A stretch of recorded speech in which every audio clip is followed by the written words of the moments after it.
Hey there guys, PortalMaster9351 here, and in today's video we're going to be doing a spoiler version of the discussion video for Skylanders Academy Season 3. Now, if you have not yet watched Season 3, you don't want anything spoiled for you, then I highly recommend you check out my non-spoiler review of the season, which I will leave a link to down in the description. You guys can go check that out when you've actually watched the season. Come back and watch this, or if you just don't care about spoilers, feel free to go ahead and watch this. Whereas that was more of a review, this is going to be more of a discussion, talking about the particular season as a whole, talking about more specific things rather than just my overall thoughts and opinions. So just bear that in mind as you are watching this video. Anyways though, that's pretty much it for the introduction. Let's dive into talking about this season.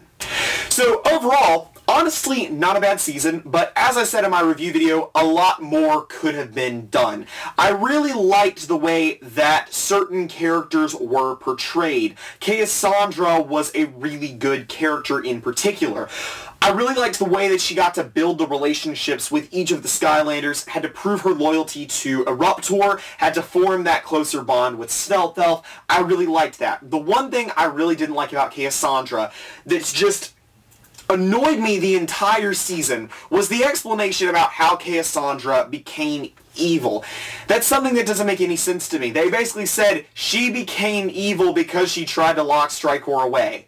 And then they never talked about it again. That doesn't make sense. They were like, using her magic turned her evil.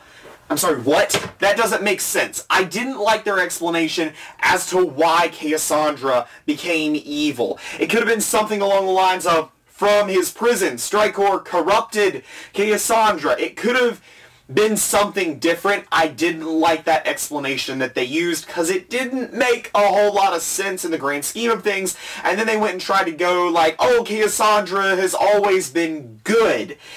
I can't really say I was a fan of the way they did that, but hey, it's whatever.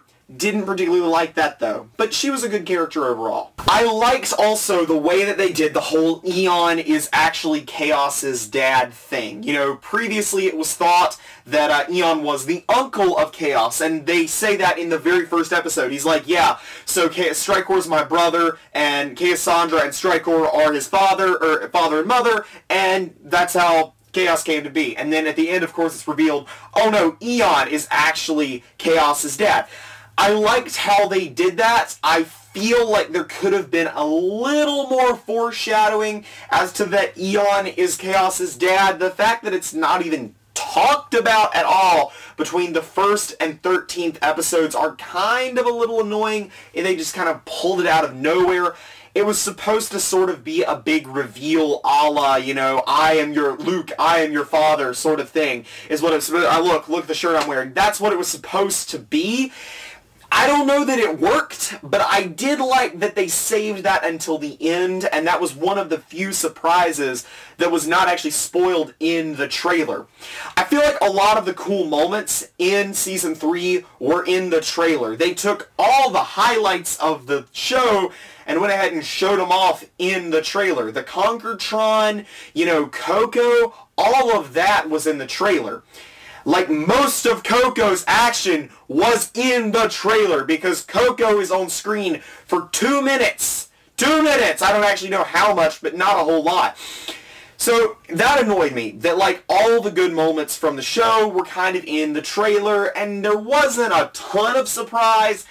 But I don't know. I feel like Season 2 still takes it for me in terms of the big reveal at the end, but I don't know.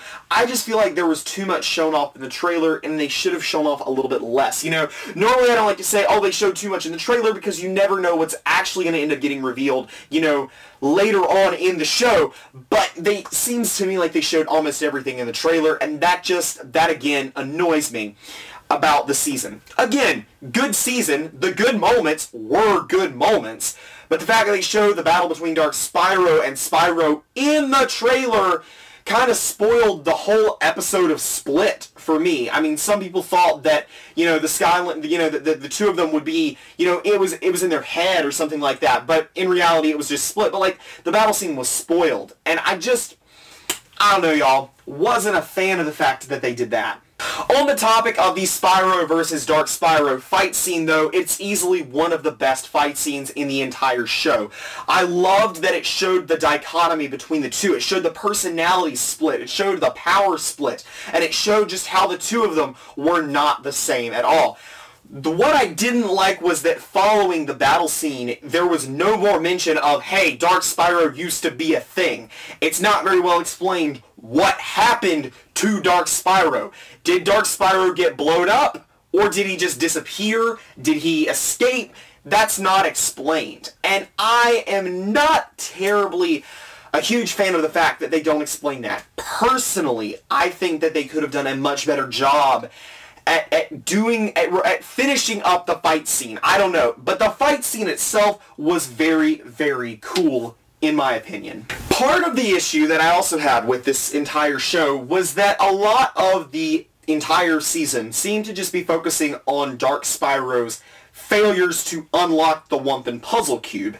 Now, the Wumpin' Puzzle Box, in and of itself, not a bad idea, and I liked that it didn't take, you know, one episode to unlock the Wumpin' Puzzle Cube. I liked that there was a mystery to be had behind how you have to open it, and then Dark Spyro actually trying, you know, to open it. I liked that. I didn't like that it was focused on for quite as long as it actually was. It's pretty much his entire objective for half the season. Can't say I liked that. And the other thing I didn't like was that the way that Chaos got it from Dark Spyro was kind of anticlimactic. It makes sense that Chaos needed to get the puzzle cube. I don't have a criticism with the plot point. What I do have a criticism with is that he just kind of swoops in, takes the map, and is gone. Not terribly a huge fan of that, but I don't know. Wasn't completely horrible. Glumshanks' clones, highlight of the season for me. Loved his clones, loved the way they interacted with each other, with Glumshanks. I don't know, really, really liked that. There were definitely a lot of funny moments in this season. The entire episode Sky Hard, being, you know, a play on Die Hard, was great. I love Kaboom, personally. I think Kaboom is really, really cool. Love the way they did that. Split was, again, a great episode. If they had fixed the way they handled Dark Spyro at the end of that episode, would have been much, much better, but still was not actually a bad episode. Probably one of the better episodes in the entire thing. Loved the episode where both Spyro and Jetback had to occupy Eon's body. I thought that was great. I didn't actually know that was a reference to like a movie or a TV show or whatever it was until I watched Crash the Skylands discussion video on Skylanders Academy. I didn't realize that it was actually a reference to something else, but I did really like that episode. I liked how, you know, you have Eon flailing about because he's got two different people occupying his body. I thought that was great. It's kind of funny, though, because at the end of that episode, you know, the Skylanders are shrunk down after they get out of Eon's body, and then, like, that's never touched on again. But speaking of never touching on things again, can we talk about how Sprocket showed up in the middle of the season and then is never there again? And then Cinder shows up at the end of the season, and that's all she's there for. And then Coco shows up for literally 5 minutes and is never shown for the rest of the entire time. That doesn't make a whole lot of sense. That's my biggest criticism with the entire season, is that you have these characters that are established characters in the show, and they just got left out to dry, it felt like. You know, Sprocket and Cinder had such pivotal roles in Season 2, and then they were relegated to background characters in Season 3. I really didn't like that. You have 5 minutes of screen time with Malefor showing up. Didn't like that. There should have been more, and that's probably, that's gotta be, I just don't like how they did that. Also, there should have been more new characters, and it's a little irksome that there was not. Again, I can forgive no new characters, because that doesn't really affect storytelling, but the fact that these characters only got a couple minutes of screen time is kind of unexcusable, and I really, really didn't like that. The story itself was, again, a pretty good story. I feel the need to hammer that home. I really liked the battle scene against the Conkertron. I thought that was actually a really, really awesome way to sort of tie up the season with that. I liked the way the season ended as well. And that's the thing I want to mainly talk about that I couldn't talk about in the non-spoiler review. I like the way it ended. I like how the season ended in a way that they don't have to make a Season 4 but that they totally could if they want to, right? So, like, it makes sense that, you know, Chaos is locked up, Glumshanks and him are going to try to find a way to escape. That's a great way of tying it up. You have, you know, the Skylanders are good, they're happy, they're back, and then Spyro and Eon go off to try to find Spyro's ancestors, but yet you end up with the Skylanders Forever thing at the end of the season. I liked that because it meant that the series could actually completely end with Season 3, and yes, there'd be a cliffhanger, but it wouldn't be like the end of the world if the cliffhanger didn't resolve. And I want to talk a little bit about that cliffhanger, because I've actually read a theory, and I'm going to do a full video on this later on, that the ending of Skylanders Academy actually sets up Skylanders and Spyro's original trilogy to actually be in the same universe. And if you guys would like me to do a video on that, do tell me that down in the comments, because when I read this theory, it was a very, very interesting theory, and I really want to talk more about it because I think you guys will enjoy it, because it definitely pertains to the Spyro Reignited trilogy. With all this, like, there's a thing in the Reignited trilogy that sort of makes it seem like, well, Skylanders might be the prelude, actually, to Spyro's original trilogy, in that Spyro might actually be the ancestors of the dragons in the Spyro trilogy. I really, really like that fan theory. I really do. And I'd love to do a video on it at a later date.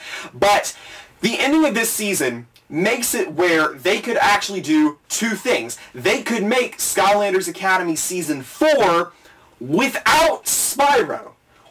Or they could make a show entirely dedicated to Spyro and Eon finding Spyro's ancestors. Or they could do both. What if, this is a theory, may do more about this in another video, what if Spyro gets his own spin-off and then Skylanders Academy continues on without Spyro? That's an interesting concept that, I'd love to explore that in another video. There's so much to talk about with the way Season 3 ended that I really, really love the way they ended it, okay? Like, I love the way they ended it. Because, again, it just leaves so much open as to where they could go from here if they decide to continue on with the Season 4.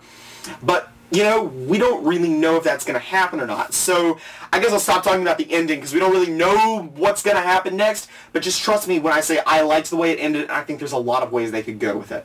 So, in conclusion, Season 3 was actually pretty good. It had a lot of glaring issues, and I said that in my review video. And it still, to me, goes, Season 1 is the worst season, Season 2 is the best season, and then Season 3 is the second best season. So Season 1, Season 3, Season 2. Season 2 still takes it for me because of the way that they were able to do the world building and how they were able to introduce Cinder, Malifor, Sprocket, and then you have that giant reveal at the end with Strikehor and Eon taking off his helmet. Love the way Season 2 ended. Season 3, not bad. Still liked it, but could have improved on a lot of things. So, yeah, that's pretty much it for my discussion of Season 3 of Skylanders Academy. I am not done talking about Skylanders Academy, though, because I do have those other videos I'd like to do. The fan theory on how Skylanders and Spyro may be connected, and, of course, the theory about where Skylanders Academy could go after Season 3. That's a big question, and I want to do videos on both of those topics. Of course, I'll be doing more of the Skylanders Academy episode-by-episode recaps in, you know, like 60 seconds, 90 seconds, whatever. More of those are going to be coming. I'm planning to do the entire season of those recaps, so stay tuned for a ton more Skylanders Academy content. We got Skylanders Ring of Heroes news coming out rapid fire. We got Starlink coming out in just a couple of weeks, so all kinds of cool stuff coming up on this channel. So, with that in mind, that is all for today. This has been PortalMaster9351. Remember to like, comment, subscribe, and shout out to all my patrons on Patreon, especially Liam Corner, The Collector Creepypasta, and Portal Power TV. That's all for now. See you guys next time. And tell me, before I forget, what you guys thought about this season down in the comments. Alright, see you guys next time, for real.